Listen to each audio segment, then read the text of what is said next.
What's up, everybody? This is Miles Turner, the Indiana Pacers. You're listening to the Paceroos Podcast. Be sure to follow @Paceroos on Twitter. Welcome back, everyone, to the Paceroos Podcast, the only Aussie NBA podcast with a bias towards the Indiana Pacers. Adam and Alex flying solo without Justin. He put money on TJ Leaf to get a double-double, and now he's off to buy a luxury home in California, I believe. I think it was paying about $12 million to 1 for that to happen. So yeah, he might be buying the Pacers after this one, I think. Yeah. The Simons better watch out. I think TJ Leaf to get more than 12 rebounds was paying $12 million to 1. So, it was a really handy $10 bet. So congratulations to Justin. We may never see him again. But Alex, 2 wins from the last 2 games. This is a much happier tone than a couple of episodes ago. It most definitely is. And our man Goga was free. Isn't that a coincidence? We get 2 wins. He's getting minutes and he's getting wins. So I am very excited, as I'm sure you can all tell. So very exciting times for the Pacers now. My Goga jersey is currently being shipped from the States, so I'm pretty excited about that. I'm excited to wear it at random basketball events around Melbourne and get some weird looks. It's going to be really good. But yeah, he's been brilliant the last 2 games. He was in foul trouble against Chicago, but was really impressive against Cleveland. Nearly got a double-double with 10 points and 9 boards, and he's had 4 blocks in his past 2 games. So, a guy that we've spoken about and hyped all preseason, and he appears to finally be showing dividends. Yeah, exactly. And I think it's interesting because, in Brooklyn, he struggled. He looked a bit lost out there. And I remember there was one play where he just didn't know what he was doing. So it was good to see him get back on the court, get meaningful minutes. I mean, he played 25. So when was the last time a Pacers rookie played 25 minutes in a meaningful game? I don't know. But it was great to see him knocking down shots as well, knocking down a 3. And yes, 4 smothered chickens in both games. That's a great sight. Yeah, it's brilliant. He would have played 25 minutes against Chicago if he hadn't have fouled out. He made some really poor foul mistakes. Yeah. And Quinn Buckner especially was pretty scathing of his foul mistakes and really emphasized the fact that he needs to improve that part of his game. And I think it's just, it's down to he's used to playing a more physical game. He's used to probably the refs putting away the whistle a little bit more in Europe. So I would say that a lot of the time, that's probably why the transition is a bit harder for European players because they're used to that physical style of play, and it just isn't like that in the NBA. Unfortunately, you do get called for fouls that you probably wouldn't anywhere else in the world. Yeah, exactly. I think, that's definitely something that was a concern of mine. He did play well against the Bulls. I thought he was fantastic, especially, he's got to work on that lateral quickness in his body and his fitness, but I think, his rim protection is clearly there. He's showing it. He's not shy at all. That's something that I definitely made note of during the game. And I think you're right. The FIBA game, the international game, as Australians, we know even the NBL is a little more physical. So I think that's something that he's definitely going to have to learn, and he will, I'm sure. So it's a great learning experience for him, and I'm excited for him to learn from this and not get fouled out again in 19 or so minutes. It's been a really exciting week. We'll start with the Cleveland game. Obviously, we coming off the Brooklyn game, we wanted to string together a couple of wins in a row. Able to do that. The Pacers won 102-95. Some notable statistics from the game. We finally won the rebound count 57-46. We dominated the offensive boards 12-3. Obviously, Goga having 9 rebounds was huge. Domas had 17 boards as well.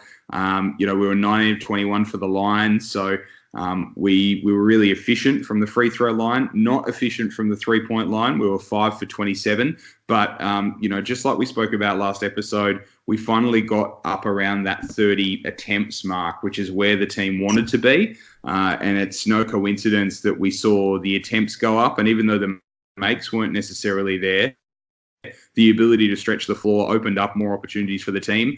We had 27 attempts against Cleveland, 26 against Chicago in a game we'll talk about in a second. But it was probably a bit of a tough watch at times, that game. But good if you're a Pacers fan, Alex. Yeah, it was definitely a slugfest, definitely in the first half as well. I think we might have hit 1-3. It might have been a Jeremy Lamb one. We were definitely struggling, and even if that's the case, I think our defense was much better. It was much improved. You could tell the communication was definitely there in this one. And on the glass, you talked about it. Sabonis had a career-high 17, which is just absolutely absurd. And I thought what was really impressive, my guy, I should say, Jeremy Lamb, 10 rebounds. So, and even Malcolm Brogdon, 8 as well. I think that's huge. the guards and wings have to do a better job securing those long rebounds. That happened a lot in the first 3 losses, and I was really excited to see that. And obviously, our man Goga's a beast on the rebounds. He had 9. So it was just an all-round good team effort in that one. Yeah, it was really good to see rebounding contributions from across the team. One contribution we didn't really get was from our starting power forward and also our starting small forward. TJ Leaf was a bit unimpressive and really copped it from Pacers Twitter. Us included, we wished him well, but unfortunately he couldn't really get it done. You put the Mickey name in that one. I think you tweeted out just before wishing him luck, and he fed out in about 2 seconds. So I think you might have been the curse on that one. Yeah, I should probably keep my mouth shut when I'm wishing TJ Leaf well. But he struggled. He was only 8 minutes, 3 rebounds, 1 steal, 2 fouls, 0 for 4 from the field. It was a different story against Chicago. We'll get to that in a second, but really unimpressive. TJ Warren was 1 for 8, 3 points, 3 boards, 3 fouls. So those two really couldn't get it going against Cleveland for some reason. But you spoke about the defense. I mean, you look at a few of Cleveland's players that were probably a little bit better in that first game. Garland was 0 for 10 from the field. Colin Sexton was 9 for 21. Tristan Thompson only had 7 points, and he torched us last time in the previous game. So ultimately, we were able to keep those guards and those key players for Cleveland largely in bad efficiency. The only exception to that was Kevin Love, who was 7 for 16, 22 points, 17 boards, 4 assists. He has been fantastic all year long. He did have 6 turnovers, though, so we clearly played some good defense in spurts. And the guy that tortures the Pacers every time we play him for some unknown reason, Jordan Clarkson, 6 for 12 from the field, 20 points, 5 assists. So don't know why, for some reason, Jordan Clarkson always plays well against us, but as Justin said last episode, he certainly does. For the Pacers, Malcolm Brogdon was once again magnificent, 25 points, 8 boards, 6 assists. Jeremy Lamb had 21 and 10, and the aforementioned Domas Sabonis, 18 and 17. But the story from this game was Domas, unfortunately, pinging a calf late, which called him into question his availability for the Chicago game. And unfortunately, he wasn't available. So we had to go to your man, Jakar Sampson. How did you feel when you heard that your man was starting? Oh, I was absolutely stoked. I don't know why. I just love this man. I think he really does embody pretty much everything the Pacers are about. I think he's a hard-nosed guy. He's gritty on the defensive end. I'm sure you guys noticed that as well. I remember Justin tweeted at me saying, "Oh, your man's showing out this one." I know he struggled from the field, only 2 from 7 against the Cavs, but he just really impressed me on defense. Him and Justin Holiday were great against Kevin Love, and then again in the Bulls game, they didn't really stop Markkanen or Carter, but they slowed him down. Markkanen was 3 from 9, 1 from 4 from 3. So I thought Sampson does a great job on the defensive end. Doesn't score a lot, but that's not his job, and he knows his role, and he plays it almost to perfection, really. I think nervous excitement would be the way I'd describe Pacers fans before this game once we realised that Goga and Jakar were both starting. Definitely, we obviously didn't know what we were in for and how well those guys would do and whether the bench would sort of extend and lift to the degree it needed to. It absolutely did. We can definitely say that. But, Wendell Carter was probably the Bulls' best player. He was 9 out of 10 from the field. He had 20 points, 10 boards. But overall, the other players on the Bulls were wildly inefficient. Kobe White was 0 for 6. Lauri Markkanen 3 for 9. Otto Porter 1 for 10. So we were able to D up some players that could potentially catch fire. And you want to counter that with the Pacers. And overall, you look at TJ Warren, 26 points, Malcolm Brogdon, 22, and TJ Leaf, a massive comeback, 13 points, 15 boards, an assist, a steal, a block, filling the box score. TJ Leaf, this was definitely the best game I've ever seen TJ Leaf play. It sounded like, or it looked like, he knew he was up against it. He knew he was under pressure, and he did it. And you've got to give the guy credit. He played some magnificent basketball there against the Bulls. Yeah, you're 100% right. I think, we've talked a lot about TJ Leaf. We've given him his fair share of crap throughout the first few games and even in the preseason, but he completely shut us up in this one. I think he completely shut the entire Pacer Nation and Pacers Twitter. He still had his moments. He turned the ball over a couple of times. Still left a couple of shots short, but I thought he was fantastic, especially on the glass. He was just going after everything. 15 boards, like you said, that's a career high. And he did knock down a 3 as well. So I was really impressed with the bench as a whole. I think it was their season high, I believe. So they ended up with 36 points, not one player in minus. Oh, actually, Aaron Holiday, my bad, -2. But, that doesn't really mean too much. So it was great to see Holiday knock down a couple shots. Great to see Leaf having a great game. So it was really good to see the bench performing well.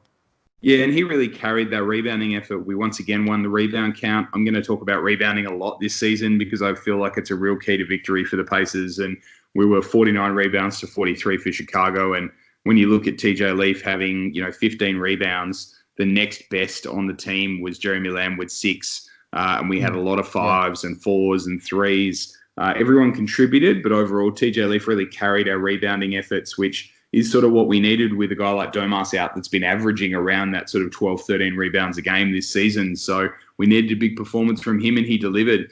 One thing that you and I touched on before the show was the defense of Jeremy Lamb and TJ Warren. I mean, here's two guys that we weren't really sure what we were going to get defensively from either. And we've seen in the last couple of games, they haven't necessarily been up against all-stars, although I'd argue that Zach LaVine is sort of almost at that level. But we've seen them, shut down. We've seen them really play hard defense, team defense, Pacers defense. And that's been a massive difference as well from the first 3 games to the last 3, and really big key to our success in the last couple of games. Yeah, they've been fantastic. I think in this one, Jeremy Lamb ended up with 3 blocks. So if you're getting that out of your 2 guard, that's absolutely fantastic. He had a steal as well.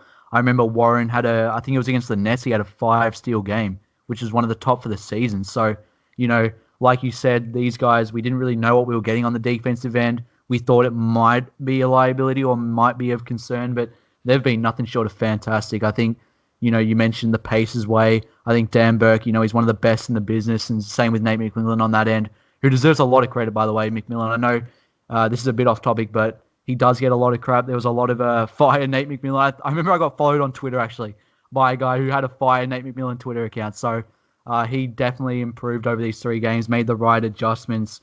And it was great to see guys like Lamb and Warren contributing on the defensive end as well as the offensive. Pretty massive overreaction, isn't it, after 3 games? Yeah. It's pretty crazy. Yeah, I mean, we try to be as positive as possible in the Paceroos. I think that's one of the things that we tend to focus on and try and tell the positive side of the story and be as positive as possible. But yeah, the Fire Nate guys, I don't really get that especially after 3 games. I mean, you can be frustrated, you can be annoyed with the way that the team played. You can have some, views and thoughts on how the team should play better. But to say the coach should be fired after 3 games, I think is pretty ridiculous. If we were 0-25, then maybe there's an argument to be made. But the fact of the matter is we lost the first 3 games, we won the next 3. So I don't think we'll be hearing from the Fire Nate crowd anytime soon, which is good. One point I wanted to touch on with Lamb and Warren, we spoke about, obviously, that key scorer off the bench being missing from this lineup. And we saw in the first few games that the bench didn't really score as well. What I'm sort of seeing from the games where we've had some success is that one of Warren or Lamb needs to score above 20 points for a game. I mean, we've seen it against Cleveland. Obviously, Jeremy Lamb had 21. We saw against Chicago, TJ Warren had 26. So you know what you're going to get from a Malcolm Brogdon. You know that, Domas or Miles or both are going to give you at least points in the teens, if not more. So you really need one of those 2 guys, Warren or Lamb, to be firing in order to be successful, in my view. Do you agree? Yeah, I think that's definitely right. The Pacers do it by committee almost every season. I remember last season they had probably 7 or 8 guys that could get double figures on any given night. I think that's no different this season. And, Lamb, he's been fantastic in these last 3 games. Warren struggled with his shot a little. Good to see him get it back against the Bulls. But, yeah, I think you're 100% right. One of those guys has to help out Brogdon, help out Sabonis. If the bench isn't going to be dropping, 35, 40 a night, then those guys have to step up and get 20 plus. Even if they both score, 16, 17, they both have to be contributing on that end. Definitely. I think, failing a bench scoring effort, then we're going to have to see one of those guys have either a big night or both of them have solid contributions. But we did see the bench have a really good night. I mean, we were shorthanded. We were clearly missing, 3 or 4 of our 8 best players, if you want to include Sumner in there as well. And looking out at the bench, you had TJ Leaf with 13, Aaron Holiday with 9, McDermott with 7, Justin Holiday with 5, and TJ McConnell had a basket in there as well. And I just want to touch on Aaron Holiday. I know that our absent friend Justin has been pretty critical of Aaron Holiday, and with good reason. At one stage today, he was 1 for 16 or 1 for 17 from the field on the season, but he's playing hard defense. I'm just going to defend him for a second. He's playing hard defense. He hit a couple of threes in the second half. He looked pretty good in that second half. I think his efforts increased over the last couple of games, and I think ultimately what's going to lead to him keeping a spot in the rotation is effort, especially on the defensive end. And I feel like if he continues to show the effort that he's showing, then he'll go a long way. As Quinn and Chris were talking throughout the game about Aaron Holiday's struggles and his recent shooting slump, and Quinn was very strong on the fact that everyone has a shooting slump. You eventually come out of it. It's how you play during it that really defines you as a player. And I think Aaron Holiday probably struggled the first few games, and it may have got in his head a little bit, the shooting slump, and Nate lost a bit of confidence, and it clearly had to go to him out of necessity with Edmund Sumner being injured. But I'd like to see Aaron Holiday continue the effort really strong and repay the faith in him, and continue to obviously get his shot back, because I really think that he's a key to our success if we need to run off the bench. Yeah, if there's one thing I'll never question about Aaron Holiday, it is his heart, it's his effort, it's his hustle as well. I thought he was fantastic on the defensive end. Even against Brooklyn, he was making plays, drawing charges against the Cavs. He did the same thing. And, he's not going to be the guy that, shoots lights out from the field every night. He's going to be inconsistent. But I think if he's giving you that hustle, if he's giving you over 100% every given night, I can't see how you can not play him. And, he's really showing out right now on the defensive end. I hope he gets his shot back, like you said. But, yeah, I think you have to give him minutes right now, especially with Sumner out. So hopefully he takes advantage and gets his confidence back on his shot and on the offensive end. Fingers crossed. Now, we've got 3 games to preview. We're going to come to you again following the third of those games, the Detroit game, which happens on Friday American time, Saturday morning Australian time. We've got our first 3 and 4 nights coming up, 2 of those being away games, 1 of them being a home game. The first game happens in just a couple of days' time against the Charlotte Hornets, who've probably been a surprise packet. Everyone sort of picked them to have the worst record in the league at the start of the season. They're currently 3-3, just like the Pacers are. However, probably haven't had the competition that the Pacers have, but they are 3-3, just like we are. So how do you see that game playing out? Yeah, like you said, they've been a bit surprising. I think, myself, as most people would have assumed they were going to be pretty dismal, to be honest with you. They're looking at their roster, they just don't really have many go-to guys, but I've been impressed with one guy in particular, PJ Washington, the rookie. So I think, they've got scorers, they've got Rozier who can get shots up, even Batum can still get looks. So Hornets, they're one of those teams where you can sleep on them. You can go into the game thinking, you're just going to win, but this is a game where the Pacers are going to have to come out. They're going to have to play well to get this win. Yeah, as you say, they've been a surprise packet. They've been really interesting. I'd say that a guy like Devontae Graham has been really good. I think he's averaging around that 6 or 7 assists a game off the bench. Obviously, PJ Washington's been really impressive. So Dwayne Bacon can score as well. I think they rely on him quite a lot for his scoring. And they're really paced in the middle by Cody Zeller as well, obviously an Indiana University product.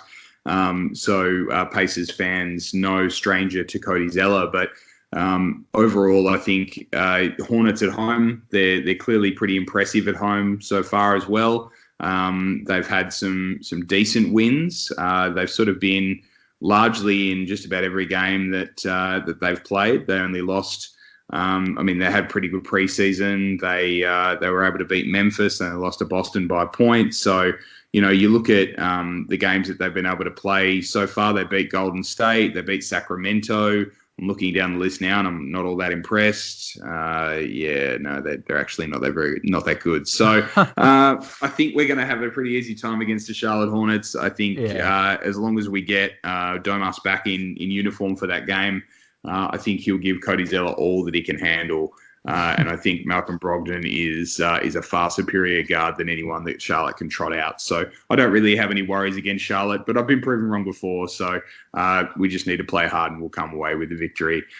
Key player for me is Domas. If he comes back, then I don't feel like anyone in Charlotte can go with him at all. Yeah, I'm going to have to agree with you on that one. I hate to be boring, but I think you're exactly right. Whether it's Zeller or Washington or even Biyombo, I don't really see anyone on that Hornets roster that can handle Domas. If he's playing, he could.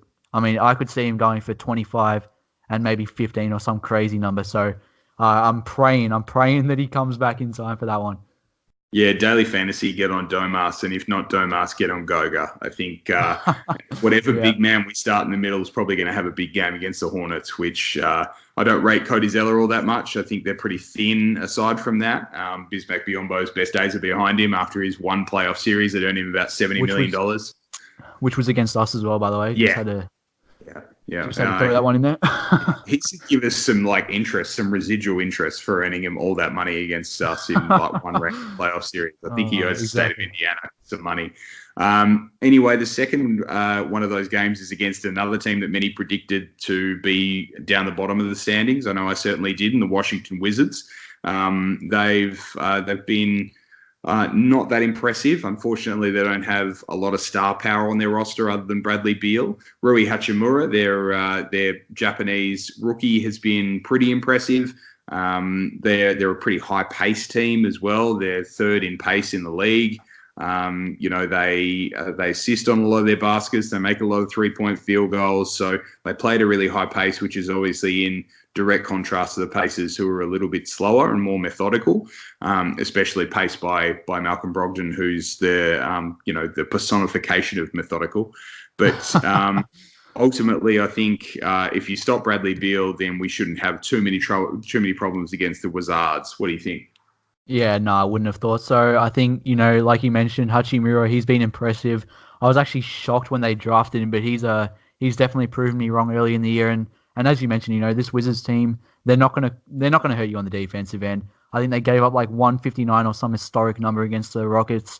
We're obviously not Houston's offense, but I think if you can shut down Bradley Beal, like you said, or if you can shut down a IT, even he can give you buckets. But I mean, if you do your job on the defensive end, they're not going to stop you on that end of the floor. I think they've just got no one that can slow down Domas, no one that can slow down Brogdon, Lamb. They really don't have anyone that screams, above average defender on that team. So I'm not too worried about that game, to be honest with you.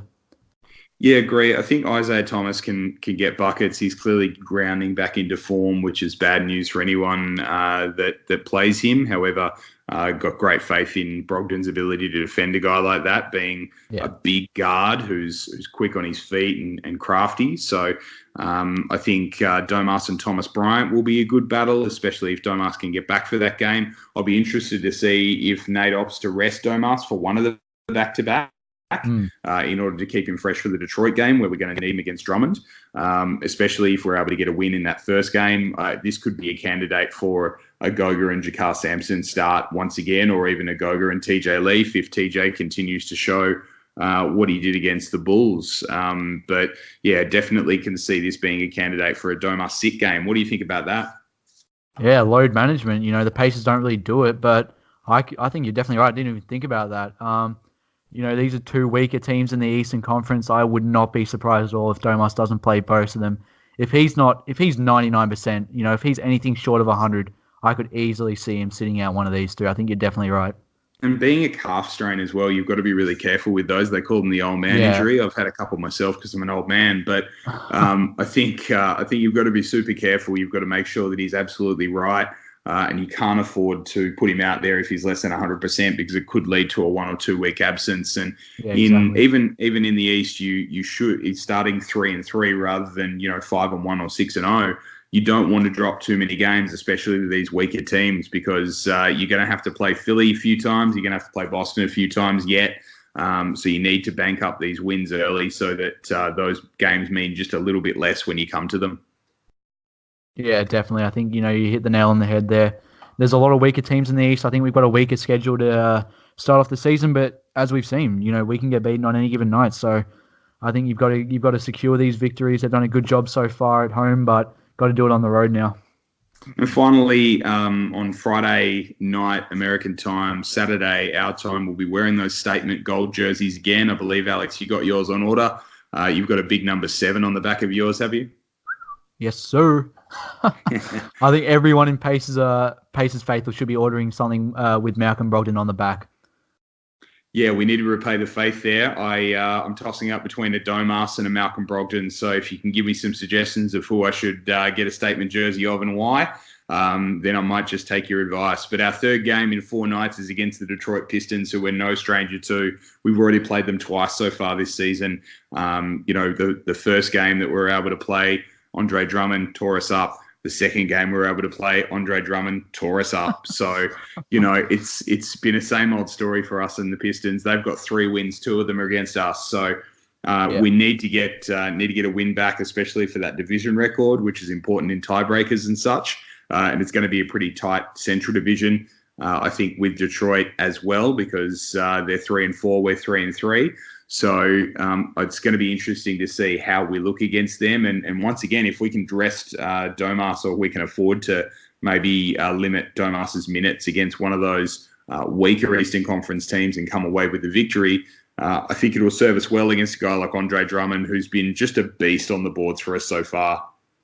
Oh, he has been incredible. I mean, he's not my favorite player in the league, I'll tell you that much. I'm getting sick of playing the Pistons already. We just don't really match up well against him. And Justin talked about it. He kills us every single time he plays us. But, if you can do a better job shutting down Drummond on the glass, if you can do a better job guarding the perimeter with guys like Kennard and even Morris as well, I think you're gonna set yourself up for the victory. I feel like we could have beaten them at home. I don't think we were on the road.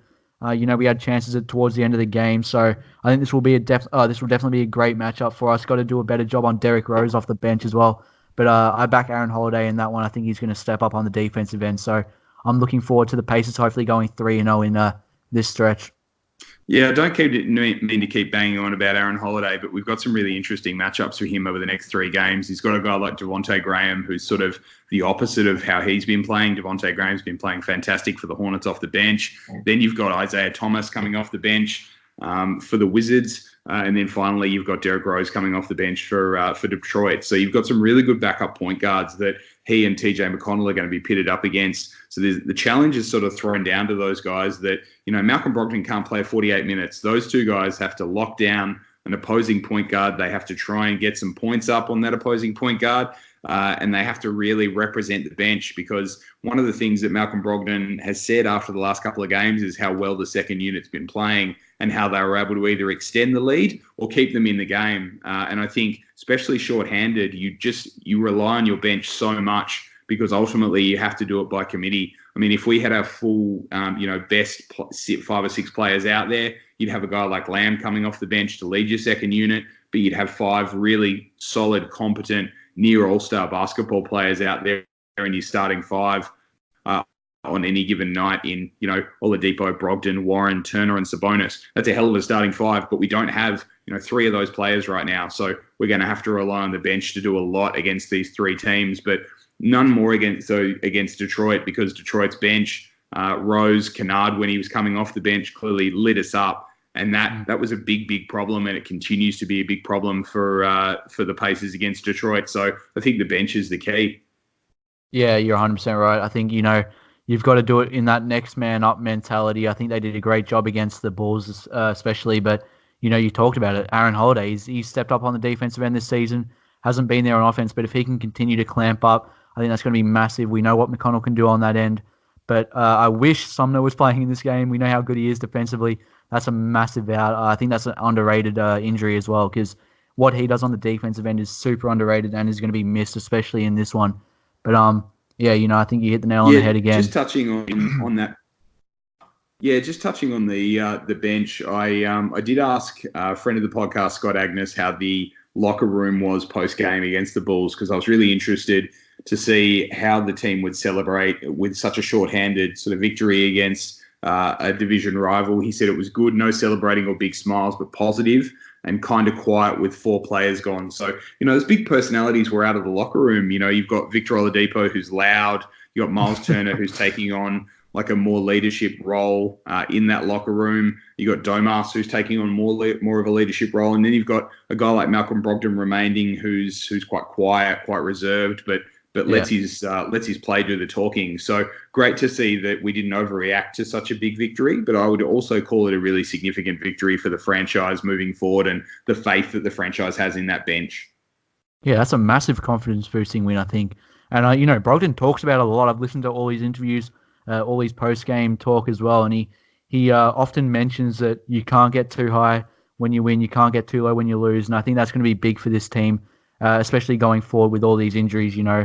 These guys have to stay level-headed. They can't get too high. They can't get too low. They just need to stay at a steady level and keep grinding out because it's a long season. So Pacers fans, don't get too worked up over a few games again. But, definitely got to work on that going forward. I think communication is huge, and hopefully, we see some leaders stepping up, even if it's not Malcolm, even if it's guys like Lamb or even a veteran like Justin Holiday. So I think there's definitely guys in there that can talk and that can step up on the leadership roles, and hopefully they do. Yeah, agree. I think it's going to be a big week, especially if Domas is forced to miss a little bit more time with that calf injury. We know that Turner's week to week, so he'll be reevaluated at the end of the week. It'll be interesting to see if he's any chance against Detroit, but I wouldn't say that they're going to risk him a week if they're saying he's week to week. And obviously Victor's timetable is unknown, so it'll be interesting to see if there's any update on that during this week as well. I think with the 3 and 4 nights, you have to temper your expectations just a little bit, especially with 2 games on the road in a row. That third game tends to be the trap game. So I'd say that the Detroit game is going to be the tough one. But I think I'd be pretty happy with a 2-1 out of the next 3 games. Yeah, I could not agree more. I think I'm predicting a 2-1 record. Obviously, I'd love to be 3-0, and I think these are 3 games that they could win, especially if Domas does come back. But yeah, I think from what we've seen, I would be pretty happy with a 2-1 record, especially with the injuries that we've gotten. Yeah, absolutely. I think it's going to be a tough 3 games, even though those teams aren't necessarily highly rated. I think with our shorthanded bench, our shorthanded starting lineup, we're going to have to see guys like Warren and Lamb really step up, as well as, a big man's going to have to play well every night. It's going to have to be a good game from Goga. It's going to have to be a good game from TJ Leaf again, like we saw today, or, a guy like Jakar Sampson or a guy like Justin Holiday as a backup 4 is going to have to do a role, especially against a team like Detroit with, those smaller power forwards on the court. All right, guys, that's the Paceroos for today. Alex, any parting words, any predictions from you this week? I don't really have any specific predictions, but I just want to give a quick thank you to everyone that's been listening to the podcast. I think, the support we've been getting is insane, and I got to give a quick shout out to, I think it was Justin that came up with the idea, but Adam, you tweeted it out. If you haven't seen it, at the Paceroos on Twitter, Goga has started in 1 NBA game and Zion in 0. So if you haven't seen that one, go check us out on Twitter and give it a like as well. So that's been doing pretty well, hasn't it? Yeah, absolutely. We had a lot of Pacers fans really into that particular photo. I think it was that photo went viral before the draft, so now it's gone viral for a different reason. So we appreciate all the support. My prediction is directly related to that photo. My prediction is over the next 3 games, Goga will get a double-double. Ooh, yeah, I sure hope so. He might even get 10 blocks in a game the way he's going. So could get a triple-double. Are you calling a triple-double with blocks? Is that what you're calling? You know what I'm going to call it? I'm going to call it against the, you know what? I'm going to go against the Hornets. Next game, Goga's going to need 10 blocks. You can quote me on that one, boys. I'm just going to temper expectations and say double-double. You just took it to a different level. I was not expecting that at all. I've got faith in my man. Don't worry. 10 blocks. That's good. That's good. All right. Well, we wish Justin all the best as he tries to buy the Indiana Pacers after his TJ Leaf bet. And we'll see you next time on the Paceroos Podcast.